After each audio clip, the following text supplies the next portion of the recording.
now we start Bards and Sever's law. हमने इससे पहले लेक्चर में पढ़ा था मैग्नेटिक इफेक्ट ऑफ करंट क्या होता है, मैग्नेटिक फील्ड क्या होता है, मैग्नेटिक फोर्स क्या होता है, and what is the formula of charge, force on A charge moving in magnetic field. ये सारी चीज़ें हमने इससे पहले लेक्चर में पढ़ी. अब हमने कहा था कि कोई भी अगर करंट कैरिंग कंडक्टर है उसके आसपास का एक रीजन स्पेस होता है जिसमें हम मैग्नेटिक इफेक्ट को ऑब्जर्व करते हैं और इस स्पेस को हमने मैग्नेटिक फील्ड बताया. अब हम किसी भी पॉइंट पर मैग्नेटिक फील्ड निकालना चाहते हैं तो उसके लिए बायट-सेवर्ट लॉ ने एक एक्सपेरिमेंटल लॉ बनाया. तो basically this is experimental law और कभी कभी इसको लाप्लास लॉ भी कहते हैं. लाप्लास लॉ भी basically Laplace is a mathematician but who has worked a lot in physics also. इन्होंने फिजिक्स में भी काम किया है तो कभी कभी इसको लाप्लास लॉ भी कहते हैं. So this Biot and Savart's law is an experimental law which is used to determine the magnetic field due to a small element carrying current. कोई भी करंट कैरिंग कंडक्टर है उसका अगर छोटा सा पार्ट ले लें, जैसे मान लीजिए कोई कंडक्टर है, इमेजिन करो इसमें ब्लैक वाली स्ट्रिप दिख रही है, तो इस ब्लैक वाली स्ट्रिप को अगर बहुत स्मॉल पार्ट को हम एज्यूम करें तो ये क्या मान सकते हैं, स्मॉल करंट एलिमेंट मान सकते हैं. इस स्मॉल करंट एलिमेंट का मतलब एलिमेंट तो समझ आता है, small part of the conductor is called element, and when current is flowing in that conductor then it becomes a current element. Due to this element at any point the magnetic field can be given by this law. और क्या है ये law देखिए समझिए. अगर ये हम x और y कोई कंडक्टर लेते हैं, इसमें I करंट है, suppose this PQ is an element और हम इसको करंट एलिमेंट कहते हैं because this conductor XY carries current I. So there is a conductor XY which carries current I. A small element of length dl is called current element. And at a distance r from this element at point P, suppose it makes angle theta. What is the magnetic field? ये magnetic field हमें निकालना है with the help of the Barrett-Severtt law due to this element. So magnetic field according to this law, magnetic field due to small current element at rather magnetic field due to small current element at point P point पे निकालना चाहिए. P point is given by dB proportional to, देखिए किसकी चीज पर depend करता है, I पे डिपेंड करता है, DL पे डिपेंड करता है, डायरेक्टली प्रोपोर्शनल है, साइन थीटा के डायरेक्टली प्रोपोर्शनल है. किस पे डिपेंड करता है, आई डी एल साइन थीटा और आर स्क्वायर की इनवर्सली प्रोपोर्शनल. तो देखिए किन किन पैरामीटर पे डिपेंड करता है. बी पॉइंट पर जो मैग्नेटिक फील्ड होगा due to this small current element it depends on current आई.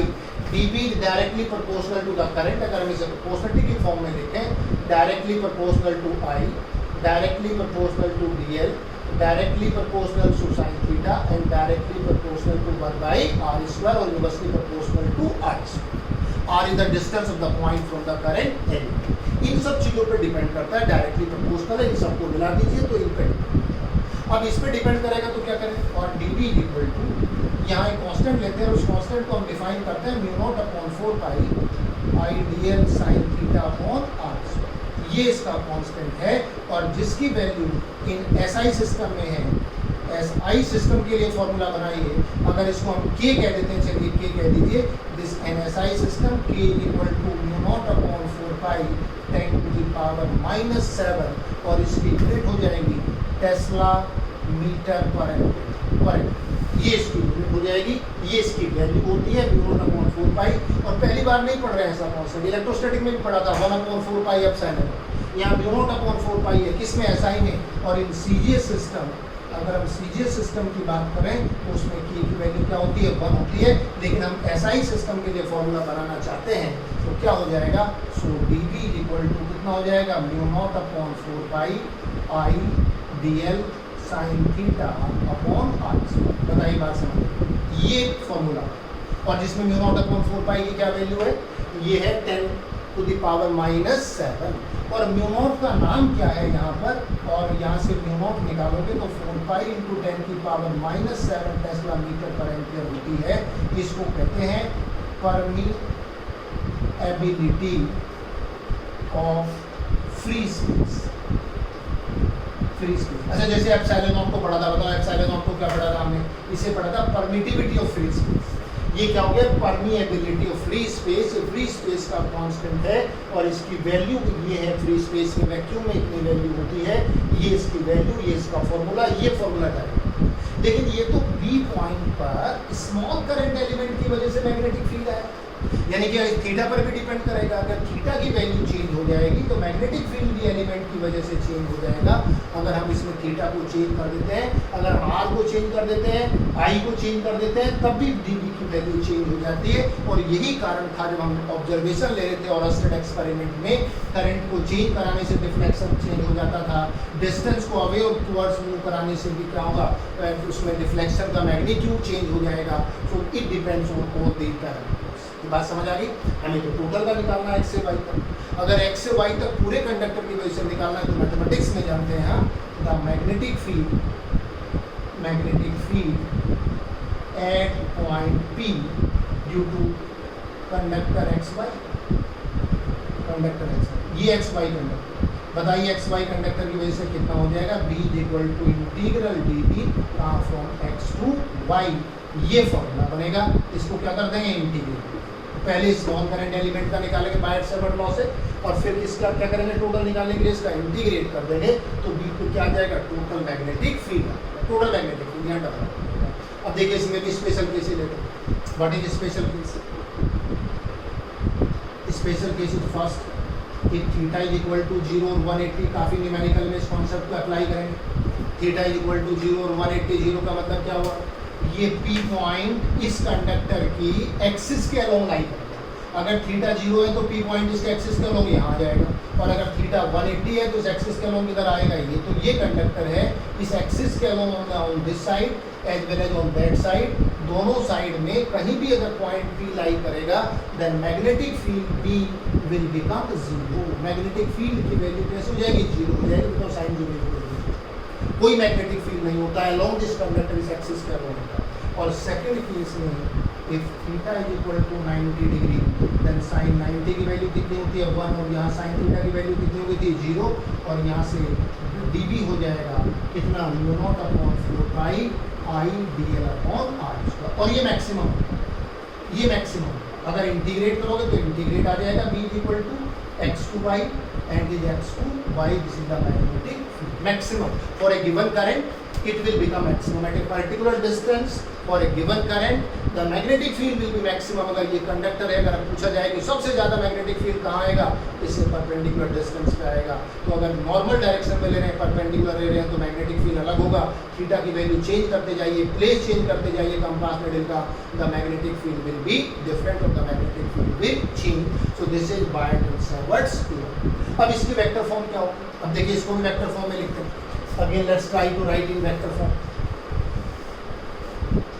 कौन सी फॉर्म लिखना चाहते हैं, vector form. Let's take vector form. बताइए क्या है इसमें, I dl sine theta, I तो स्केलर क्वांटिटी है, तो इसमें क्रॉस प्रोडक्ट कैसे बनेगा, आई क्रॉस डीएल तो बनेगा नहीं। तो अगर नहीं बनेगा तो देखिए क्या करेंगे, इसको आर वेक्टर मान लीजिए, ये यहाँ से आता का वेक्टर कौन सा मान लिया आपने, आर वेक्टर मान लिया है। तो अगर ये आर वेक्टर है तो देखिए क्या लिख सकते हैं, dB vector is equal to कितना हो जाएगा, μ0/4 pi I dl cross r upon r। ये बनता है, क्यों, देखो किसके बीच का एंगल है, dl वेक्टर और r वेक्टर के बीच का एंगल कितना है, थीटा है। तो dl और r के बीच का क्रॉस प्रोडक्ट हो जाएगा अपॉन r³, ये फॉर्मूला बनेगा।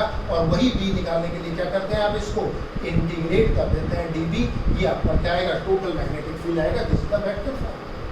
And again what is the direction of dB और b एक ही चीज होगी, डायरेक्शन ऑफ b वेक्टर की डायरेक्शन क्या होगी, b वेक्टर की direction again you can find by right hand this rule, screw rule, cross product का जो रूल है, राइट हैंड स्क्रू रूल। यही प्रॉब्लम अभी आई थी, फोर्स में फॉर्मूला आया था, क्या आया था फोर्स में, F = QB cross B।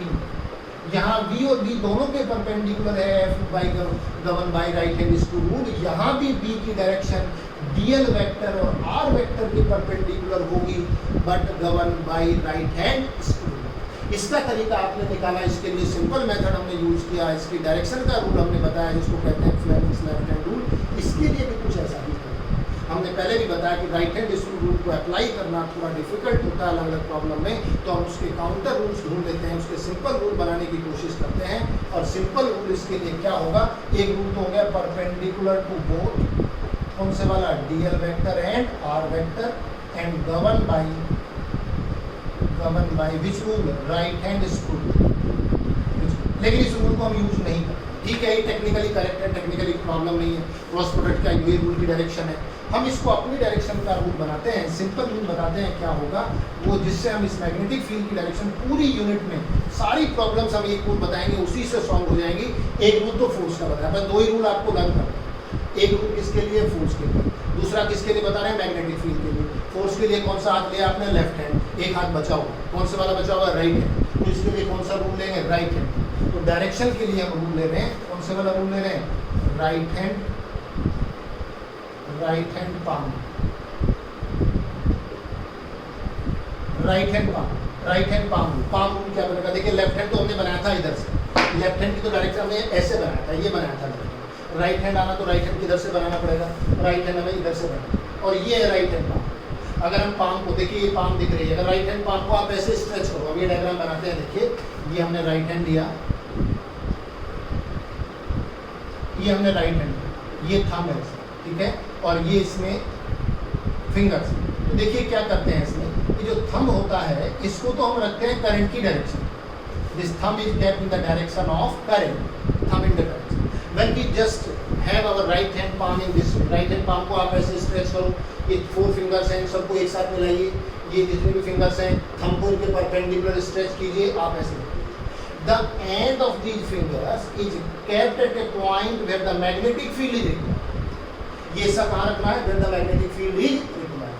Thumb किधर करना है, thumb indicating the direction of current in the conductor, then perpendicular to these ends, यानी कि ये जो डायरेक्शन होगी perpendicular to this, the tips of the fingers will be the direction of magnetic field. ये case बना, thumb किसको बता रहा है, करंट, ये एंड कहाँ रखा आपने, मैग्नेटिक फील्ड पर, क्या बनेगा, परपेंडिकुलर, ये डायरेक्शन मैग्नेटिक फील्ड की बनेगी, जिसको हम राइट हैंड थंब रूल भी कह देते हैं। राइट हैंड थंब रूल कैसे बनेगा, देखिए ऐसे बनेगा, ये बनेगी डायरेक्शन, तो ये राइट हैंड कौन सा बनेगा, थंब रूल भी इसको कह देते हैं आप, ये डायरेक्शन का क्या है रूल। अच्छा चलिए बताइए, अप्लाई करके देखते हैं, थोड़ा सिंपल हो गया, यहाँ बताओ, इसी पॉइंट पे बताओ, इस पॉइंट पे बताइए डायरेक्शन क्या होगी मैग्नेटिक फील्ड, करो अप्लाई, बताइए थंब किधर है, ऊपर की तरफ, पॉइंट पी कहाँ है, यहाँ है, बनाइए परपेंडिकुलर किधर होगा, inverse, the magnetic field will B inverse. और अगर इसमें डायरेक्शन ऑफ करंट रिवर्स कर दो, नीचे की तरफ ले लें करंट, तो देखिए करंट किधर हो गया, नीचे की तरफ, ये बनाओ थंब पे कैसा बनेगा, परपेंडिकुलर बन जाएगा, तो बहुत सिंपल हो गया है, इसमें कुछ भी नहीं करना है आपको। राइट हैंड पाम में थंब तो कर दीजिए करंट की डायरेक्शन में, करंट ऊपर है तो ऊपर कर दीजिए, नीचे है तो नीचे कर दीजिए, और ये हिस्सा रखना है जहाँ पर मैग्नेटिक फील्ड निकालना है। अगर इधर निकालना है मैग्नेटिक फील्ड, और मान लीजिए करंट आपने किधर लिया, ऊपर लिया, तो इधर घूम जाते हैं, बोलो करंट किधर है, ऊपर है, ये पॉइंट इस पे निकालना है, तो कैसा हो गया, परपेंडिकुलर। करंट अगर नीचे लेंगे तो किधर होगा, इनवर्स हो जाएगा, तो इधर इनवर्स और आउटवर्स। ये वाला बताओ, अगर इसमें करंट की डायरेक्शन इधर है तो बताइए मैग्नेटिक फील्ड किधर होगा, ये ले, हम करंट की डायरेक्शन ऊपर निकालते हैं तो हमारी तरफ होगा, और अगर नीचे निकालते हैं तो नीचे निकालेंगे तो किधर होगा, इधर। अगर इसको ऐसे कर दें, करंट की डायरेक्शन ये है, इस पॉइंट पे मैग्नेटिक फील्ड निकालना है, थंब इधर, ये हिस्सा ऊपर करो तो किधर हो जाएगा, आउटवर्ड हो जाएगा। तो this is a way to find the direction of magnetic field by using which law, Biot and Savart's law. एक तो ये होगा। अच्छा देखिए इसके अदर फॉर्म्स भी है, बायट और सैवर्ट लॉ समझ आ गया हमें, एक सिमेट्रिकल लॉ है जिसको किस पर अप्लाई करते हैं, स्मॉल करंट एलिमेंट के लिए। टोटल निकालने के लिए क्या बताया हमने, इंटीग्रेट करते हैं, क्या फॉर्मूला बनता है, I0/4 I dl sine theta upon r square, ये क्या बनती है, इसकी वेक्टर फॉर्म बनती है। तो सारी चीज़ें हमने बता दी, इसका कितना मैग्नीट्यूड होगा, कितने डायरेक्शन होगी, कितनी चीज़ों पे डिपेंड करेगा, कहाँ पर मैक्सिमम होगा, कहाँ मिनिमम होगा, सारी चीज़ें हमने डिस्कस कर। अब इसकी अदर फॉर्म्स में, अदर फॉर्म्स कौन कौन सी दूसरी फॉर्म्स हो सकती हैं, other forms of Biot Savart's, other forms. देखिए अदर फॉर्म्स में यहीं से चलते हैं, इसी से बना देते हैं, ये तो आ जाएगा इंटीग्रेट करने के बाद, ये बना आइडियल कितना होता है। देखिए जे क्या होता है, नम जे जिसको करंट डेंसिटी कहते हैं, क्या होता है, I/A होता है, ये पढ़ा है, current flowing per unit area.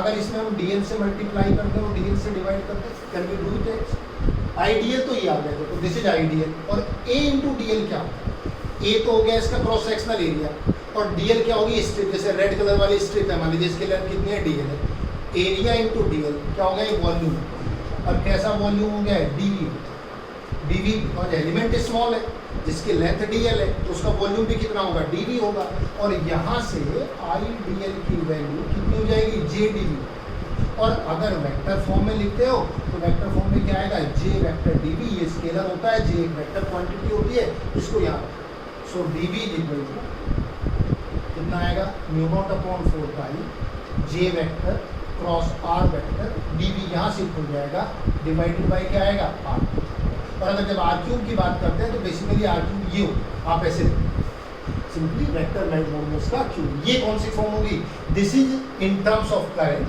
This is in terms of current density, ये करंट डेंसिटी की टर्म्स में आ जाएगा, तो एक फॉर्म ये भी हो सकती है क्या निकालने की, मैग्नेटिक फील्ड को फाइंड। अच्छा एक और फॉर्म भी ले सकते हैं, एक फॉर्म ये होगी, एक और फॉर्म लेते हैं, दूसरी फॉर्म भी बताते हैं। आई बताओ यहाँ से कितना होता है, आई इक्वल टू क्या होता है बेसिकली डी क्यू बाई क्या होता है डी टी होता है, इनटू क्या हो गया डीएल हो गया, ये आपका आईडियल हो गया, आईडियल से आईडी क्या इसको लिख सकते हैं कि नहीं ऐसे, ठीक है। अगर इसको आप ऐसे लिखते हो तो बताओ डीएल बाई डी टी क्या हो, is equal to d q ले लो या क्यू ले लो, कितना चार्ज फ्लो करता है, क्यू चार्ज फ्लो करता है in time d t, if q charge is flowing in time d t तो क्या हो जाएगा क्यू बाई डी टी हो जाएगा, और डीएल बाई डी टी क्या है वेलोसिटी है, length divided by time, charge इस स्ट्रिप में डीएल लेंथ को ट्रेवल करने में कितना टाइम लेता है dt टाइम, कितना हो जाएगा q इंटू डी हो जाएगा, रखिए इसमें ये फॉर्मूला यहाँ पर db vector is equal to mu naught upon 4 pi I dl की जगह क्या लिख रहे हैं qv cross r divided by क्या हो गया r, this is another, but in terms of velocity v and r, it is in terms of current density j and r, it is in terms of which dl and dl is कौन से वाला है, ideal is small current element, so what is DL in the length of the small element, किस पर on the conductor, conductor पे जो बहुत छोटा एलिमेंट होता है उसकी लेंथ को आप क्या कहते हैं डीएल कहते हैं, और आर वेक्टर क्या है, आर वेक्टर वही है जो भी आपने डिफाइन किया था यहाँ से, ये पी क्यू एलिमेंट था और आर वेक्टर ये था आर वेक्टर, और ये एंगल कितना है थीटा, ये पॉइंट कौन सा था पी पॉइंट, ये आइडियल ये था, और बी निकालने के लिए फिर क्या करोगे, वही क्या कर देंगे इंटीग्रेट कर देंगे, तो ये अलग अलग फॉर्म्स हैं, these are the various forms of Biot's and Savart's, बताइए इतनी बात समझ आए कि नहीं। तो Biot's and Savart's law basically क्या इंडिकेट करता है, क्या बताता है, इट गिव्स क्या देता है ये बच्चों, direction and magnitude of the magnetic field, किसकी वजह से, ड्यू टू करंट कैरिंग, किसी भी करंट कैरिंग कंडक्टर की वजह से कितना मैग्नेटिक फील्ड आता है उसको पहले स्मॉल करंट में आप डिवाइड एलिमेंट में डिवाइड करते हैं, स्मॉल एलिमेंट का फाइंड करते हैं और फिर उसको सॉल्व करते हैं, और मोर ओवर हमने बताया सीरीज सिस्टम में है तो इसको यहाँ हटा देते हैं, म्यू नॉट अपॉन 4 पाई की वैल्यू कितनी हो जाती है 1 हो जाती है, तो अलग अलग सिस्टम में म्यू नॉट अपॉन 4 पाई की वैल्यू अलग है, अगर एमकेएस या एसआई सिस्टम लेते हो उसमें ये कितना है 10 की पावर -7 है। म्यू नॉट का नाम भी हमने बताया, म्यू नॉट क्या बिल्कुल सिमिलर है, जैसे आप एप्सिलॉन नॉट लेते थे, किसके लिए था, permittivity of free space, electrostatic में पड़ गया है, एप्सिलॉन क्या था, permittivity of medium, epsilon r क्या था, दिस इज रिलेटिव परमिटिविटी, इसमें भी वही आएगा, म्यू नॉट नाम बदल जाएगा, इट इज परमिएबिलिटी ऑफ इसका फ्री स्पेस, और म्यू किसके लिए हो जाएगा, मीडियम के लिए, और म्यू आर क्या हो जाएगी, रिलेटिव परमिएबिलिटी हो जाएगी, which is mu upon mu. तो बिल्कुल ये इलेक्ट्रोस्टैटिक्स के कांस्टेंट थे, और ये कांस्टेंट किसके हैं, मैग्नेटिज्म के हैं, तो इस तरीके से हम क्या फाइंड कर लेते हैं, magnetic field due to a current carrying conductor, due to small element, right, due to the entire conductor, magnitude, direction, special cases and in vector form and other forms. This is all about Biot and Savart's law.